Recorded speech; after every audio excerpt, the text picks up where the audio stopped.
Hey there guys, this is Obsidian Chill. Got another video from the test server for you. This will be my last video covering the content in regards to the Teen Titans Dues Contract DLC, episode 32. This one video is just kind of like a collage video that's going to be starting with the duo, then I'm going to cover the alert, and then I'm going to cover like a few open world missions. I'm not going to, there's a lot of open world missions, I just did a few just to kind of give you a sense of what it's like on the open world, stuff like that. And same thing as I did with my previous Hive raid. I'm not going to talk for the full 25 minutes. I'm just going to give my impressions of it, and then I'll leave till the next part. You can jump down to the comments, and the pinned comment that I'll put is links to skipping straight to the duo, which is what I'm talking about here, skipping to the alert, and then skipping to the open world. The open world I sped up by 1.5 times just so that it's a little bit shorter because it's kind of mundane. But in terms of the duo itself, there's nothing really special about it. It's really straightforward, really simple. The ads die before I even get like one rotation done. And you're basically, I guess it's more along the storyline of it. At least it's not as long as like the Earth 3 duo. I think this duo is like 8 minutes or so, 7-8 minutes. Probably a little bit faster if you have the both DPS separate to the sides and stuff like that. But besides, once you get the feats for it, it's just really quick duo. Well, not really quick, but quicker than we have in the past. Like Earth 3, you never wanted to run it because it was like a 20-minute, like 15-20 minute duo sometimes, especially if you didn't skip like certain cutscenes. So it just got really tedious. And I think after I had all the feats and stuff from it, I never ran the Earth 3 duo again. Also, it's a lot shorter than the Starro solo. The Starro solo was like 15-20 minutes as well. So it's a lot nicer with an aspect. The Star Duos is probably about on par. Like I know Iceberg Lounge was fairly long. That took like 5-6 minutes. Same with the one where you fight Steel. Same thing. That was like 5-6 minutes as well. So it's about on par with that. But in terms of like, there's no. I don't even think there's a way you could die in this duo. Like the bosses don't really damage you at all. You fight Damien, Robin as the first boss per se, and then you're just fighting holographic projections. So it's really just get in, get out. Nothing really special with it. In terms of the styling, yeah, it's a simulation room. It looks new, so I can't really fault them for that. It's a duo. Like, you can't really expect a lot from the duo. You certainly aren't going to need like a controller or healer. At least it's only one room, so it's nothing crazy about that. Yeah, that's about it. Enjoy the rest of the duo.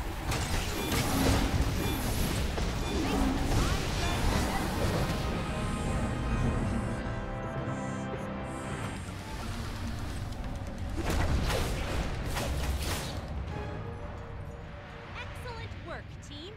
Let's take a moment to talk and enough with this child's play, alien girl. It's time to prove who the true Titan is. You two, face me if you're not cowards. Damien, stop this right now! Hey, tough guy. You're not gonna let little orphan alien tell you what to do, are you? Aren't you supposed to be Batman's son?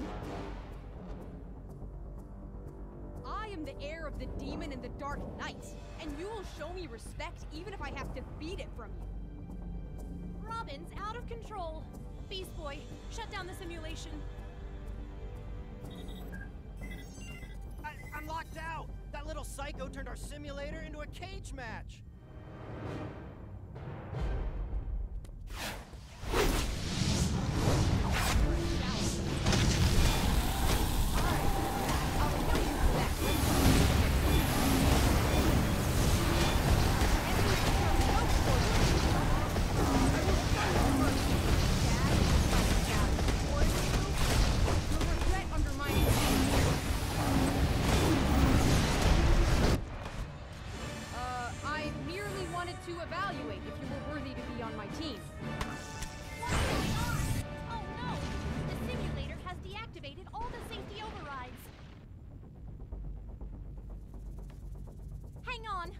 Get you out?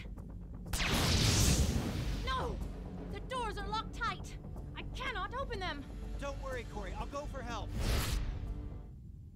See if the controls inside the simulator are operational.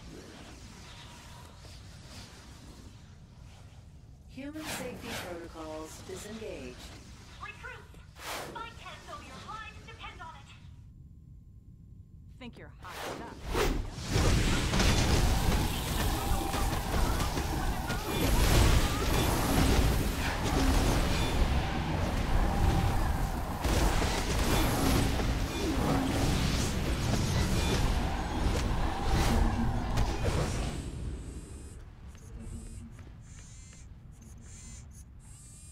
Bring it, pal.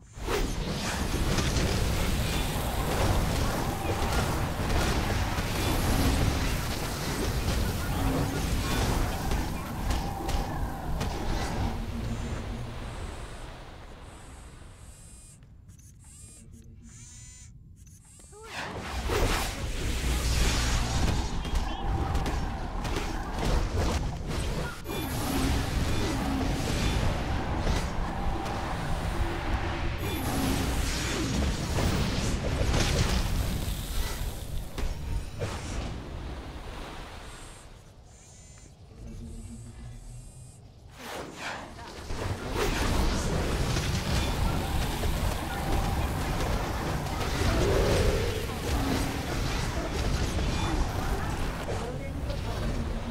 Threat level 9000. Use caution. The simulator is loading a level 9,000 threat. Faisal! No! Not him! Beware! The simulator summons the demon, Trigon. Bring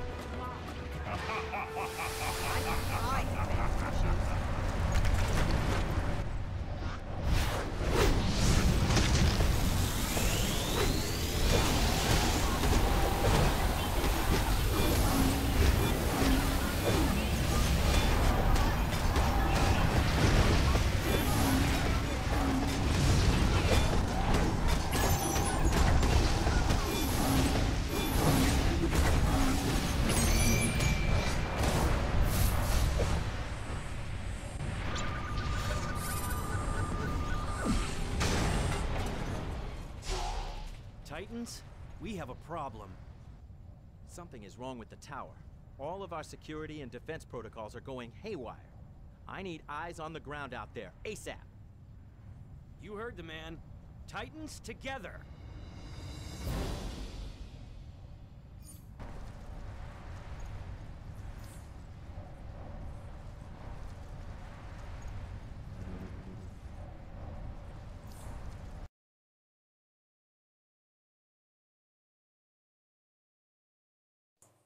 Listen up.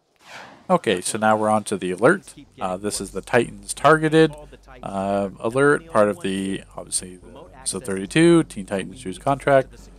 The alert's actually not too bad. Like, yeah, it's like this, like, to me, when I see content's boring, that's because it's not engaging enough. There's at least some parts that are engaging.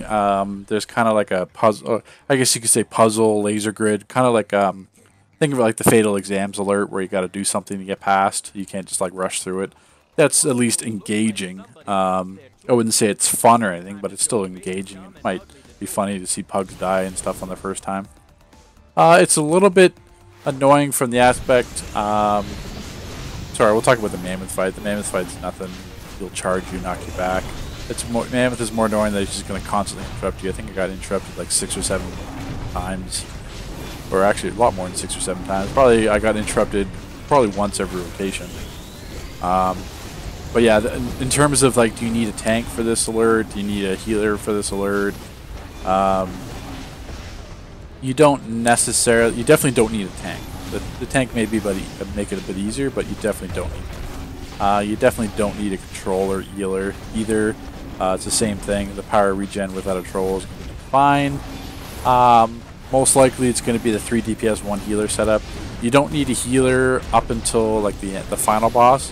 The final boss gets a little bit tricky in terms of its mechanics. If you want, like if you do the mechanics, it takes a bit longer, and you probably don't need a healer. You'd be fine with a tank. I've done it with 3 DPS and a tank.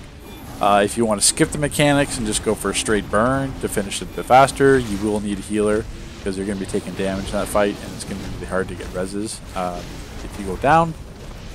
But yeah, in terms of Mammoth, super straightforward. Just burn him. going back to what I was talking about with that laser grid, which will probably be in a few minutes here.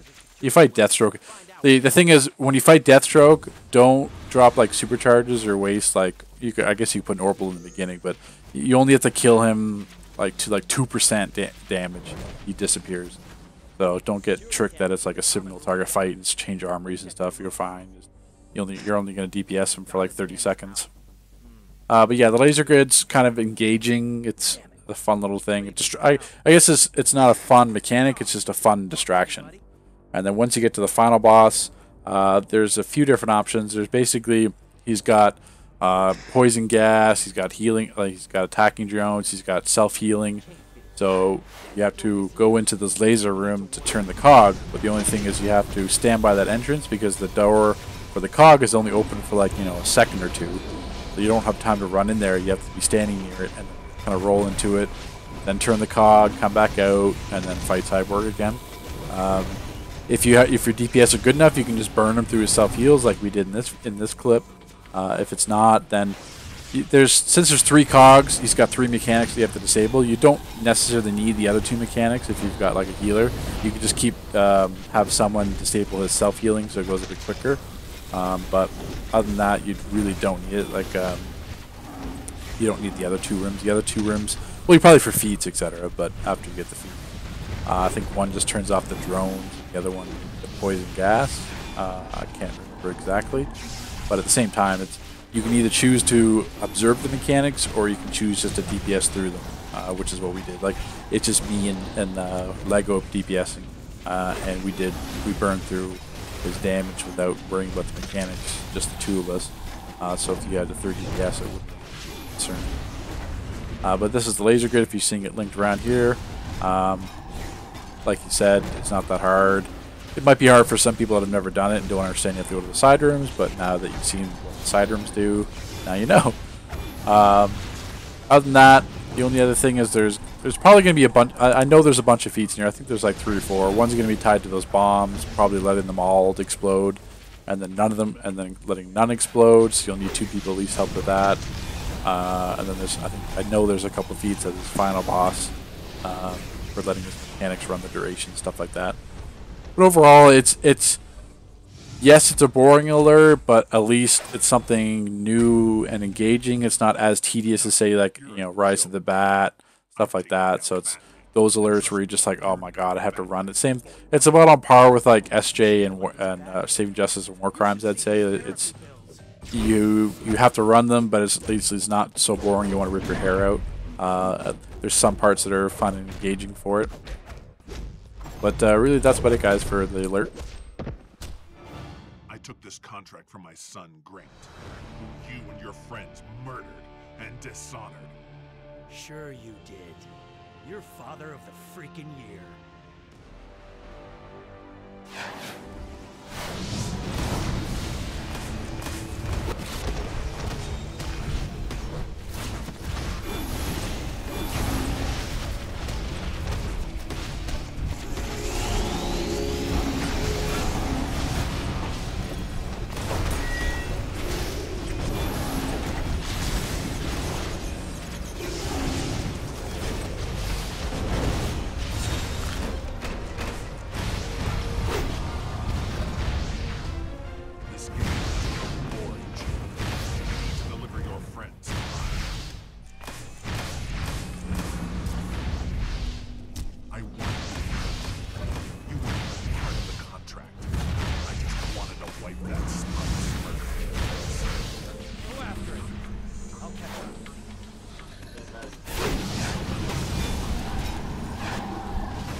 Deathstroke is gone. So are the Titans. And we've failed. Not yet. Who are you? Friends. I'm Adeline Kane Wilson, and this is my son Joseph. Deathstroke is my ex-husband.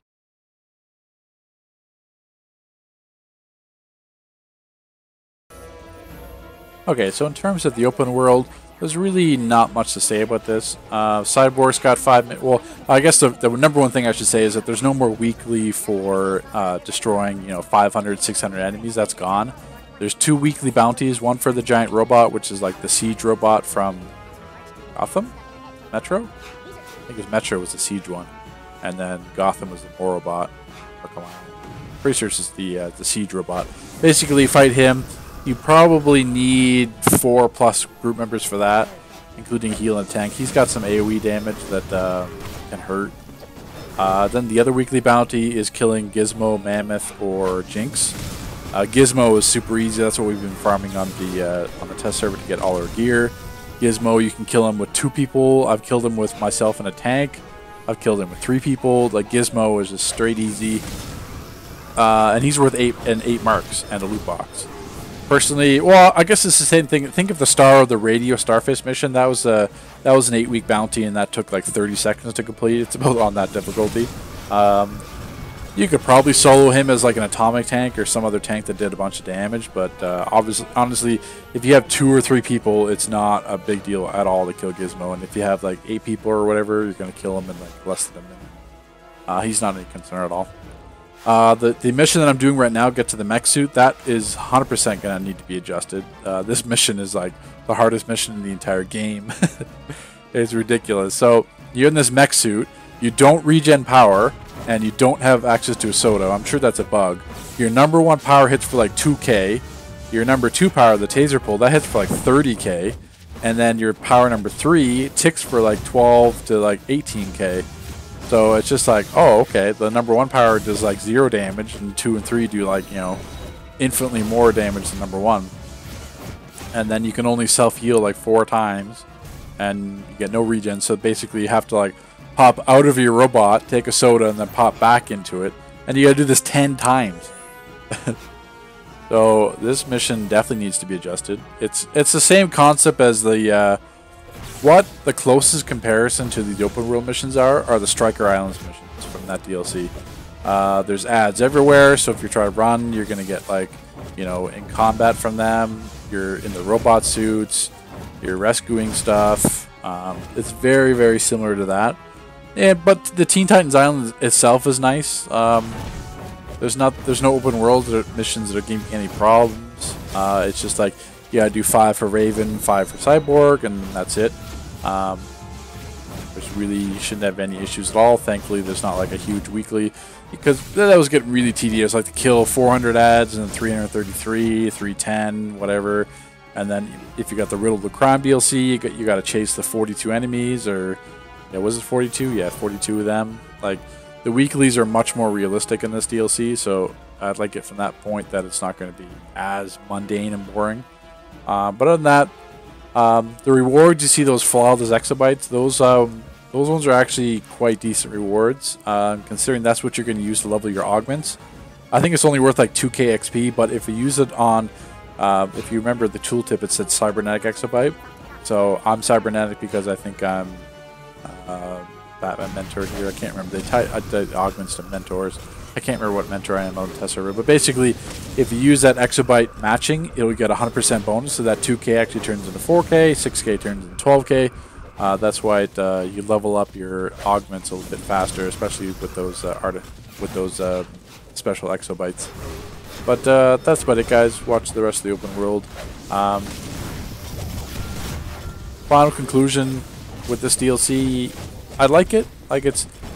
There's nothing challenging yet. I haven't really run Elite, but at the same time, I know people have already beat Hive Elite, and I think they've already beat Machine Elite. So if we're doing that on the test server with like, lower gear, lower skill points, probably not much communication, stuff like that, then there's no concern. Like Darkside War Factory Elite was not beat on test.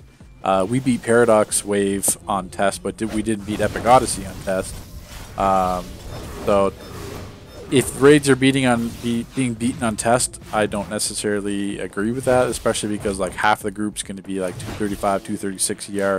Maybe there's a few that farm the bounty like I did to be 247 CR, but overall, this DLC is certainly better than some of the ones we've gotten recently. The content's engaging. There's some new mechanics. There's some new instances, so it's not completely recycled, but it's definitely playable. That's for sure.